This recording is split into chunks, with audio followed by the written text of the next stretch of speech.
Mari kita bahas radikal ini. Nah, teman-teman, jadi radikal ini dalam bahasa Mandarin biasanya disebut sebagai Wang zi pang, xie wang pang, yu zi pang, dan ti yu pang. Sedangkan dalam bahasa Jepang, radikal ini biasanya disebut sebagai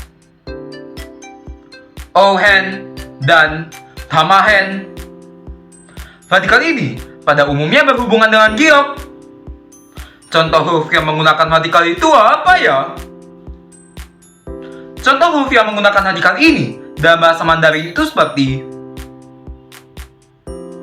Cu yang artinya manik-manik. Sedangkan dalam bahasa Jepang, contohnya seperti